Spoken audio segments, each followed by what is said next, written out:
ఓం అస్మత్తురుభ్యో నమః. నేటి మంచి మాటలు, మంచి కథలు, మంచి మాటలు మనిషి జీవితాన్ని సన్మార్గంలో నడిపించడానికి ఉపయోగపడతాయి. మంచితనం గ్రహదేవతలను, బ్రహ్మరాతను సైతం మార్చేంత శక్తిని కలిగి ఉంటుంది. ఇతరులకు మంచి చేసి ఇతరుల దగ్గర నుండి ఆశీర్వాదం పొందడం వలన వచ్చే ఆపదను తప్పించుకోవచ్చు. అది ఎలాగో ఈ కథ ద్వారా తెలుసుకుందామా? ఒక రాజు వేట కోసమే కాకుండా విహారానికి అడవికి బయలుదేరాడు. ఆయనతో పాటు మంత్రిని తోడుగా పక్షుల శబ్దాన్ని బట్టి వాటి అర్థాలను చెప్పే మూగజీవాల భాష తెలిసిన ఒకరిని తోడు తీసుకెళ్ళాడు. వారు వెళుతుండగా గుంపుల్లో పక్షులు గట్టిగట్టిగా అరుస్తూ వెళ్తున్నాయి. రాజు ఆ మూగజీవుల భాష తెలిసిన వ్యక్తిని ఆ పక్షుల శబ్దానికి అర్థం వివరించమని అడిగాడు. మనకేదైనా ప్రమాదాలకు సంకేతమా అని అనుమానంతో అడిగాడు రాజు. అతను కాసేపటి మౌనం తర్వాత, రాజా, మనకు ఎటువంటి ప్రమాదాలు లేవు. ఆ పక్షుల శబ్దాల ప్రకారం కట్టెలు కొట్టుకుపోవడానికి ఒకడు వస్తాడని, ఆ వచ్చినవాడు పాము కాటుకు గురై చనిపోతాడని మాట్లాడుకుంటున్నాయి పక్షులు అన్నాడు.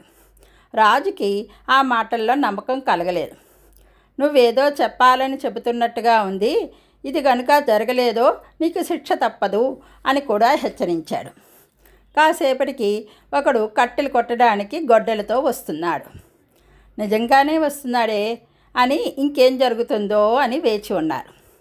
ఒక 4-5 గంటల తరువాత ఆ వేటగాడు తలపైన కట్టెల మోపుతో అలుపు తెలియకుండా ఉండటానికి పాట పాడుకుంటూ వెళ్తున్నాడు. రాజుగారికి అతనికి ఎటువంటి ప్రమాదం జరగకపోవడం సంతోషం వేసింది. కానీ ఆ పక్షుల శబ్దాలను వివరించిన అతడిపై కోపం వచ్చింది.